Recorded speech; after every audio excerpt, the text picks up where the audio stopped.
My last name is Lee, Bruce Lee. In my opinion, I think Kung Fu is pretty good. Well, Kung Fu, the best example would be a glass of water. Time and distance were no obstacles for the great martial artist Bruce Lee.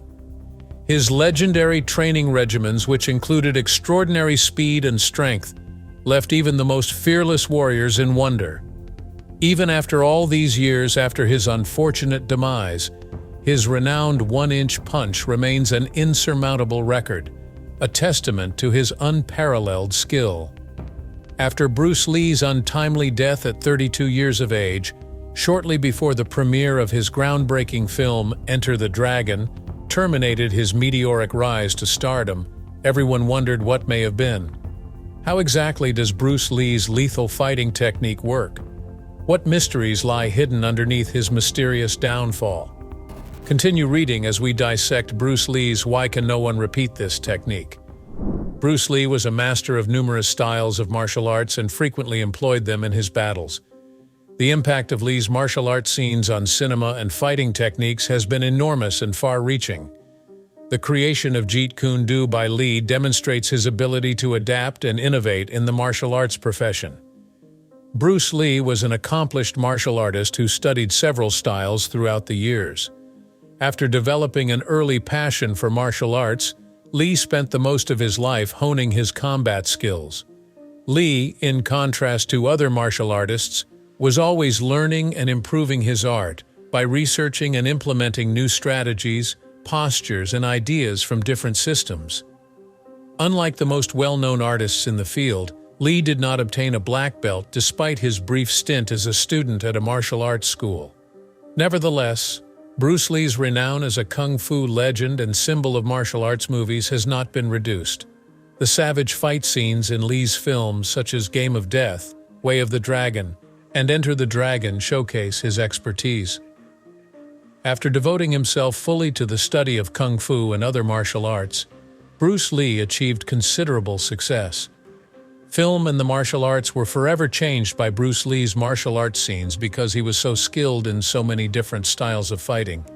For what reasons is he so revered by martial arts enthusiasts? How did he meet his end? Just give me a moment and I'll tell you everything. It was in the 1970s, thanks in large part to the performances of the renowned Bruce Lee, that martial arts films began to gain popularity. Directed by Lee are the 1971 film Tang Shan Da Xiong, the 1972 film Jing Wu Men, and the 1973 film Enter the Dragon. Many believe that Lee influenced a shift in American cinematic portrayals of Asians. Originally from the United States, Lee returned to Hong Kong to teach martial arts after a stint there as a child actor. U.S. citizenship was his birthright. In 1966, he shot to stardom as the lead in the critically acclaimed and commercially successful television series, The Green Hornet. Just 32 years old when Enter the Dragon was published in 1973, Lee died of cerebral edema. The official cause for Bruce Lee's death was brain enlargement due to an adverse response to a headache drug. However, other people thought it was weird. On July 20, 1973, he died just 6 days before his film Enter the Dragon had its Hong Kong premiere. Lee Jun-fan was the one who gave birth to Bruce Lee on November 27, 1940, in San Francisco, in the year and hour of the Dragon. In 1939, his father, Lee Hoi Chuen, an opera singer from Hong Kong, joined his mother, Grace Ho, and their 3 children in migrating to the United States. While his father was on tour, Lee Jun-fan was born in San Francisco.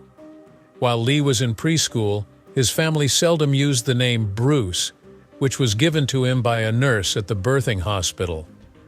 The future actor made his cinematic debut when he was just 3 months old. His performance as an American infant stand-in was in 1941's Golden Gate Girl. In the early 1940s, right before Japan occupied Hong Kong, the Lees made a triumphant comeback. As a young actor, Bruce appeared in about 20 films starting in 1946, and he always seemed to be at ease on screen. He became well known not just for his poetry but also for his dancing, which included winning a cha-cha contest in Hong Kong. Why was Bruce Lee sent to the United States once he turned 18? His parents were growing increasingly concerned about Lee's engagement in street fighting and his encounters with the police, so they relocated him to the United States when he was 18 years old. He finished high school and studied philosophy and drama at the University of Washington in Seattle, where he lived with family. After launching his martial arts academy in Seattle, he relocated it to Oakland, California in 1964. At around the same time, he began instructing students in Jeet Kune Do, a kind of martial arts that fuses traditional kung fu with fencing, boxing, philosophy, and other non-traditional components. He served as Kato, the Green Hornet's sidekick, from 1966 to 1967 after showing off his kung fu skills at a karate tournament in the Los Angeles area, impressed a television producer.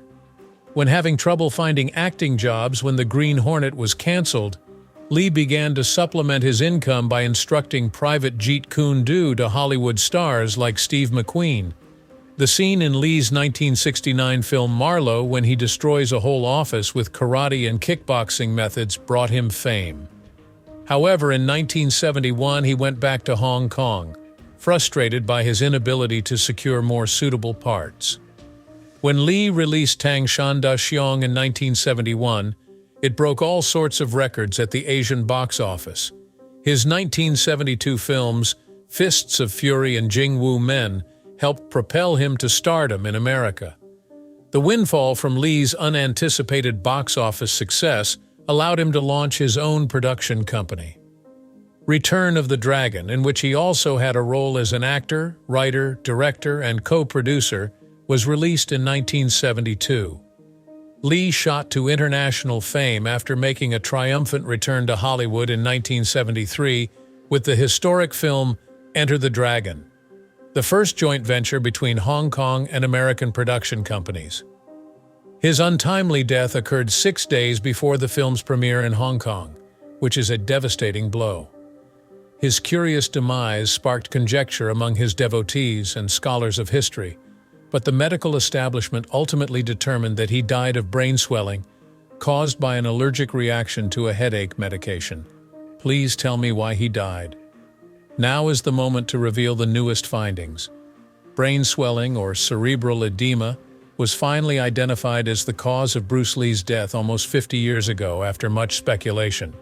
Recent research suggests that Lee's kidneys' inability to excrete excess water was the cause of his death.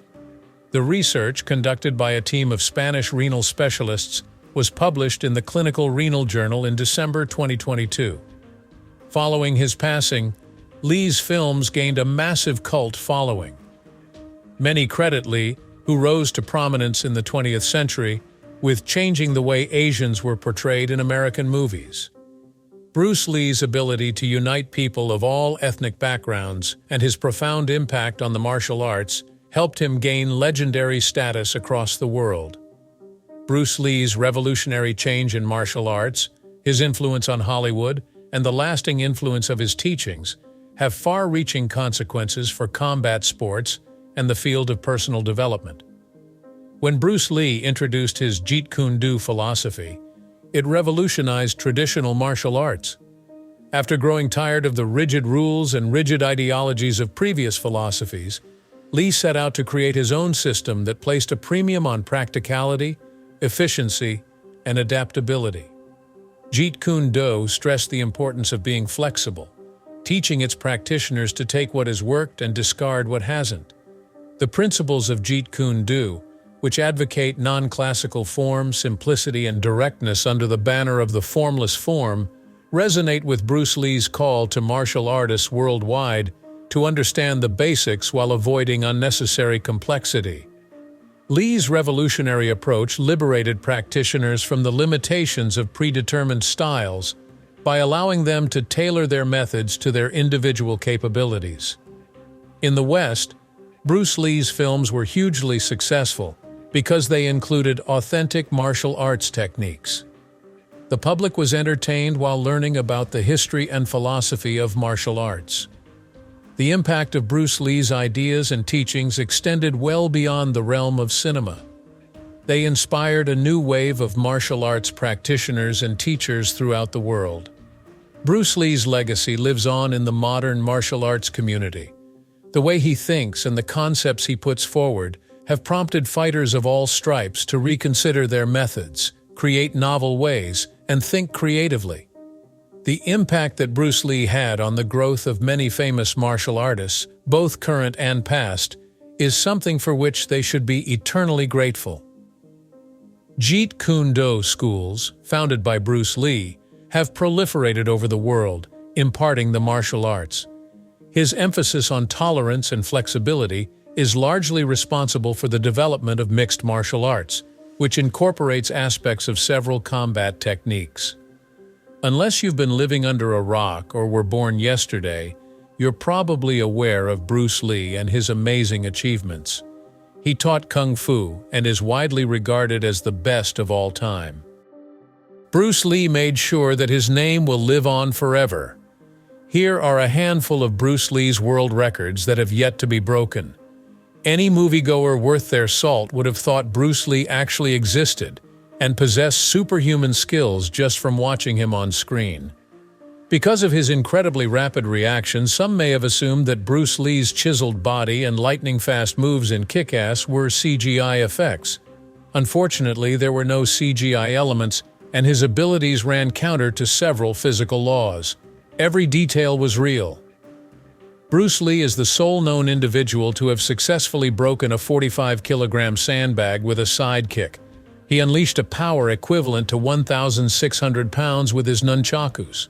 Bruce Lee could punch 9 times in a second with his 1-inch punch, and he could knock out a 75-kilogram opponent from 5 or 6 meters away.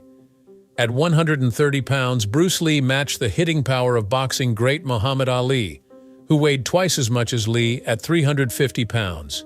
Skip sidekick, a renowned maneuver by Bruce Lee, could propel a 200-pound man wearing armor into the air, and he could kick 6 times in 1 second. Bruce Lee kicked a 200-pound guy in the face, sending him flying 20 meters. Bruce Lee could do around 1,500 push-ups with both hands at once, 400 with one, 200 with 2 fingers, and 100 with his thumb, according to the research. Bruce Lee broke the previous world record when he kicked a 135-kilogram sandbag up to a height of about 5 meters. Bruce Lee was a formidable opponent whose legacy is filled with remarkable achievements. Despite his incredible abilities, could he truly be deemed superhuman? There was a chance that Bruce Lee may have been a major step forward in human progress. According to Bruce Lee's widow, Linda Lee, her late husband would do full splits while watching television, proving that he was a fitness obsessive. The #1 objective for Lee was to strengthen his core. Since the abdomen area is involved in practically every action, he believed it to be vital to martial arts. The dragon flag was born out of Lee's attempts to fortify his core. In case you were unaware, it is generally considered to be among the most difficult core exercises out there, due to the fact that Lee will not budge. Lee is said to have elevated the technique to new heights by balancing on the edge of a bench while maintaining a perfectly horizontal body position with only his shoulders touching anything, even though Stallone popularized the move in Rocky IV. By throwing rice into the air and trying to catch it as it landed, Bruce would improve his reflexes. One of the best ways to be ready for large men trying to attack you is to practice responding to a small, falling grain of rice. Sports involving physical combat. Lee used a multitude of exercise gadgets throughout his era, many of which were custom-made by his close friend James Lee. Some were built specifically for Lee's needs, while others were built to fulfill a need. The latter is exemplified by Lee's heavy bag. Lee had constructed a massive, custom-made backpack that seemed to have sprung from nowhere. Its sheer size seemed to taunt everyone in his vicinity. While most heavy bags weigh approximately at around 70 pounds, others can be as hefty as 150 pounds. Exactly 300 pounds constituted Lee's weight. The metal itself was the substance within. I don't think he was trying to show off. He just couldn't use a lighter, non-metallic one without breaking it. A big suitcase was kicked through the ceiling by Lee, according to many accounts. some of which are confused or even conflicting. Even if he didn't do it directly, a man he kicked too hard suffered whiplash. This is serious. What is your current maximum number of push-ups? I can tell you're not taking Bruce Lee seriously if you don't say so many the earth will think I'm trying to mate with it in response. When he was younger, Lee supposedly took pleasure in showing off his training abilities. On top of that, he loved doing push-ups with just one finger. Bruce did them all to show himself that he could, and they're all very standard fare. A party trick that I love. I think we can all agree that it looks terrible now. According to some tales, Bruce could easily rack up 50 one-armed pull-ups, demonstrating that his superhuman strength went far beyond his fingertips.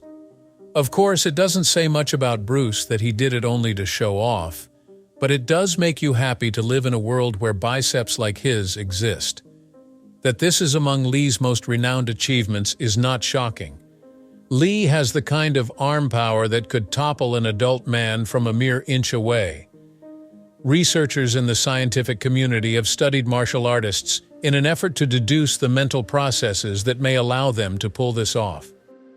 Rare footage also exists showing Lee punching a wooden board an inch deep, maybe only to show the trees back home how they stack up. Bruce supposedly utilized his expertise with kids in inner-city schools, since he placed a premium on passing his knowledge on to subsequent generations. Pay attention. He is not a pushover.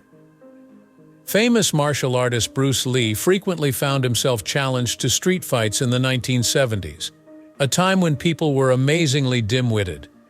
Bruce would typically simply brush off casual passers-by later, since fighting them was fruitless. Unfortunately, Bruce had to resort to dirty techniques on time since the obstacles were too relentless. Lee was too fast for his opponents to land any blows in any of the 3 bouts in which he was officially involved. While filming Enter the Dragon, Bruce expertly dove out of harm's way, blocking every blow and pinning his opponent against the wall. He then stood him up to correct him. In all candor, I fail to see the rationale of teaching a man who picks fights with total strangers better fighting techniques. Nonetheless, I will not question it. After my death, Lee and his Phantom Army will demand an explanation for my decision. Because of his legendary speed, Usain Bolt watches Stanislas Lee films in slow motion, and you'll find pictures of him hanging on the walls of most cheetah homes. An incredible demonstration of Lee's speed occurred when he snatched a penny out of your hand. It is normal for Lee to stand a few steps back after placing a penny in your hand. You would be instructed to swiftly close your palm the moment you caught sight of his motion.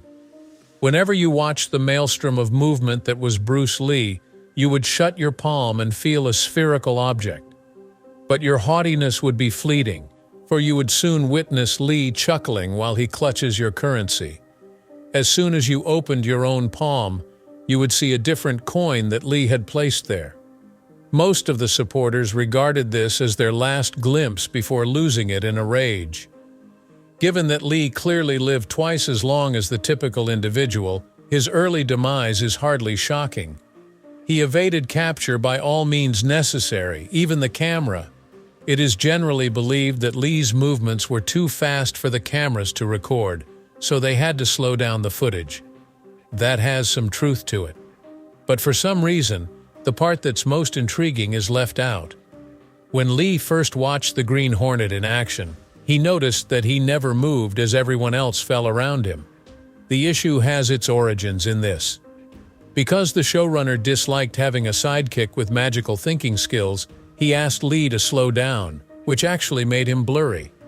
Lee had to reduce his speed to the point that he was almost invisible at first. He moved at that speed. If you're going to claim someone has superhuman skills, it seems sense to portray them as far better than the average individual. Why don't we have Bruce Lee defeat a good martial artist instead? We're dealing with him after all. Specialized training equipment capable of handling Bruce's strength has already been stated. Bruce Lee would spar and train with anybody dumb enough to get close enough to kick him. By the way, the area was also known as any country where Bruce Lee could have gone right now. As previously stated, Bruce once trained with a man and dislocated his arm. It was clear that Bruce was confused when questioned. He said, "It was more of a slap than a punch." Read that again. Bruce had superhuman power. He could dislocate people's shoulders with what he believed to be a simple slap. When he rammed into someone, what the heck happened? So I guess Bruce Lee was a physically gifted and well-trained martial artist, yet he rarely showed his true strength. For the simple reason that, as we've seen, he may cause harm just by being too close to others. In any case, Bruce did have a go-to trick. The legend has it that Lee treated his training shield like a priceless heirloom, always keeping it close at hand. It was common for him to prank people by having them hold this shield as he kicked them. For his own peace of mind, undertakers would occasionally pre-inscribe such messages on tombstones while he was still alive.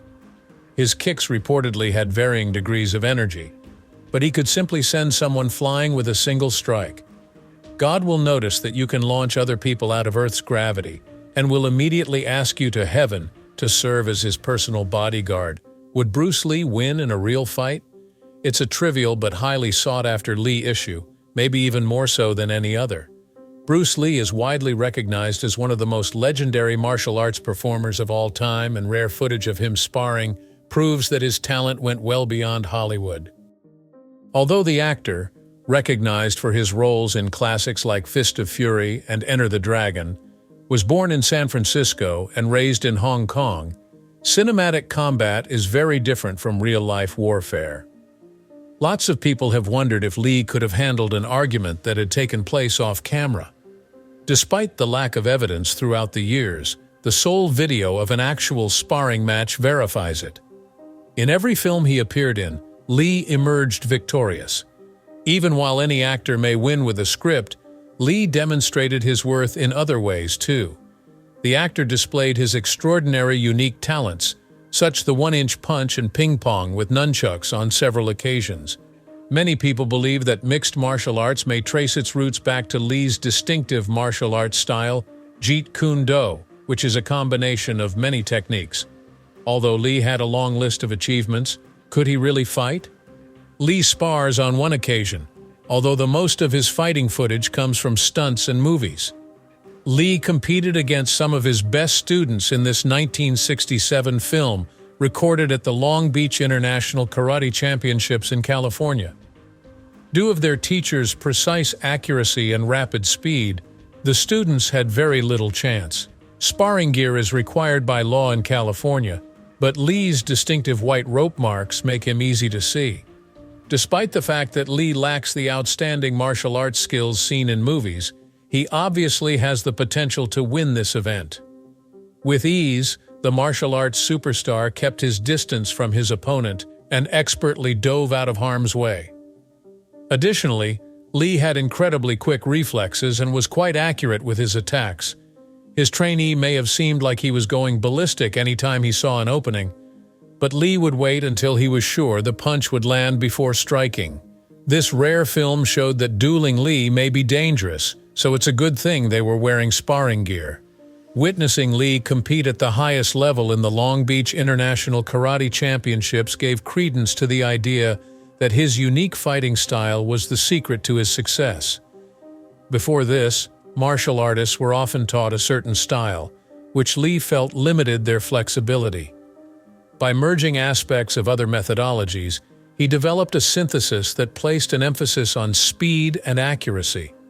This culminated in what is now known as Jeet Kune Do, which translates to way of the intercepting fist. The first principle of Lee's Jeet Kune Do martial arts method, using no way as way, having no limitation as limitation, effectively described Lee's fighting strategy. As a result of his remarkable versatility, the actor was able to change the way Chinese actors were portrayed in Hollywood films and promote martial arts in the West. Mixed martial arts is another notable aspect of Bruce Lee's legacy. He created it with the premise that a fighter who wasn't limited by a certain method would always be the greatest. This specific punch has captivated us for a long time. When Bruce Lee broke boards and knocked opponents off their feet from barely an inch away, he looked badass. Without a doubt, this is the most famous and infamous punch in boxing history. Physical and neurological power were utilized in Lee's lethal one-inch punch. It was not only about arm strength. It happened because every aspect of the body worked together perfectly. Specifically, his feet. Both the arms and the hips were used. His entire being was entangled. In milliseconds, a surge of kinetic energy flashed in Lee's feet, rushed through his body, and then out his limbs. You should watch Lee's every move extremely closely, according to the experts. You can see his entire motion capture if you do that. When you watch the one-inch punch, you can see that his leading and trailing legs straighten with a rapid, explosive knee extension, commented Jessica Rose, a biomechanics researcher from Stanford University. As Lee accelerates his hip twists in response to the explosion, he develops stronger shoulders. Afterwards, it pushes his elbow forward just before the shocking finish. According to a researcher called Rose, a boxer may increase the force of their blow by flicking their wrist just before they land. According to popular mechanics, this shortens the impact of his blow and causes the force to be compressed, making it more stronger.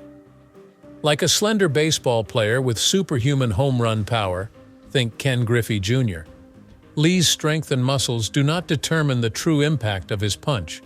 We are perfectly in step. As Rose put it, muscle fibers do not dictate coordination. She continued by saying that timing and synchronization are crucial for moves like this one-inch punch. For any bodily jerk, there is a maximum level of power.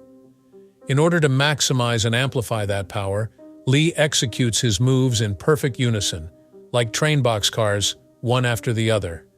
There may have been stronger men than Lee, but few could equal the force he could channel with just an inch. So why is this so significant? Lee's thoughts. A 2012 research addressed the problem in the Cerebral Cortex Journal. When two people of same strength and experience level in martial arts train, why is it that the expert consistently delivers a more powerful punch? A key researcher from Imperial College London, Ed Roberts, stated that the karate black belts were able to repeatedly coordinate their punching action with a level of coordination that novices can't produce. 2009, BBC. What we're guessing about is the possibility of adjusting neural connections in the cerebellum. Coordination is hardwired into an athlete's brain via the white matter that facilitates and orchestrates communication between brain cells.